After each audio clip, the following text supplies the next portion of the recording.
¿Podrías ir un poco más abajo en el panel izquierdo a la parte de infraestructura nuevamente, por favor? Sí, más abajo, por favor. Ok, está bien. Ya, ahí está, mira. Puedes seleccionar el equipo Linux DB Mongo Morpheus.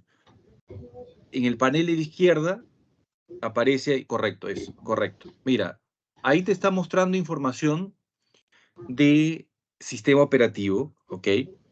Consumo CPU, memoria, disco. Tienes ahí una gráfica, una barra verde, ¿no es cierto? Tienes ahí una gráfica anaranjada por cada métrica, tú tienes una gráfica en azul y una gráfica en anaranjado, y tienes un área gris por cada métrica, CPU, memoria, disco, etcétera. Entonces, cuando tú ves, por ejemplo, en el caso de memoria, puedes hacer clic en cualquier componente CPU o memoria, solamente clic en la gráfica. Básicamente lo que tú ves aquí en el área gris, por ejemplo, prestemos la atención al consumo de memoria histórico. Ok, a ver, sube un nivel, por favor. Ahí, listo.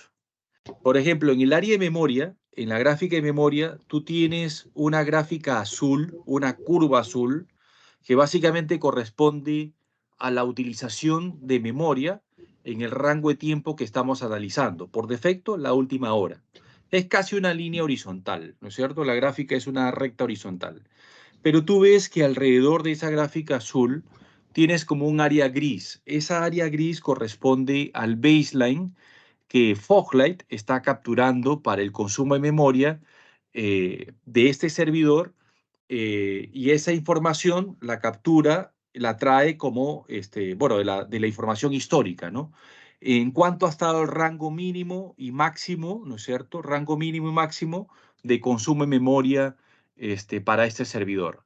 Entonces, ahí tú puedes ver que tu consumo actual o utilización de memoria está dentro del baseline, ¿no? Del baseline que la herramienta va calculando periódicamente, y contra ese baseline va comparando los consumos actuales, diario, semanal, mensual, que luego te permite hacer también comparaciones en consumo de recursos si es que ha aumentado o ha disminuido en un rango de tiempo determinado. Esto que podría ser después, por ejemplo, de algún cambio sobre este servidor, o que se agregaron más contenedores y empezó a consumirse más recursos, etcétera. Entonces, esto es como una vista rápida de cómo está el consumo o cómo ha estado el consumo histórico de la última hora de recursos en este servidor. ¿Ok? Fíjate que en la parte inferior hay hay una ventana, una tabla de alarmas. Fíjate que por ahí hay una alarma que te indica que se ha detectado poco espacio para paginación, poco espacio disponible para paginación. Entonces, si tú le das, por ejemplo, clic en la alarma que está en la parte inferior, una alarma de color rojo, más abajo, en la tabla de abajo, solamente correcto, ahí. Si tú le das clic ahí, o en el correcto, ahí te aparece la información de en qué momento se disparó la alarma, ¿ok? Se disparó el 10 de agosto a las 12:19, que básicamente se ha detectado poco espacio para paginación.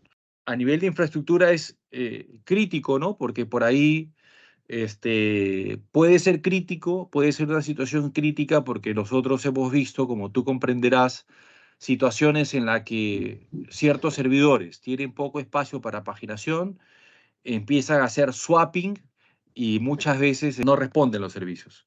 En este caso, corresponde al monitoreo del Docker host, pero sabemos que sobre este sistema operativo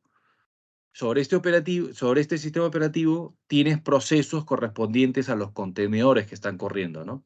Entonces, solamente para terminar esta parte, te pediría, bueno, solamente hacer énfasis, ¿no? Tienes un resumen de la alarma, y obviamente habría que atenderlo, ¿no? Entonces, recuerda que Foglight permite configurar notificaciones para que ciertas alarmas sean, una vez que se han disparado, envíen correo, FOJA envíe correo y sea una alerta temprana en los administradores, ya sea de infraestructura, de base de datos, etc.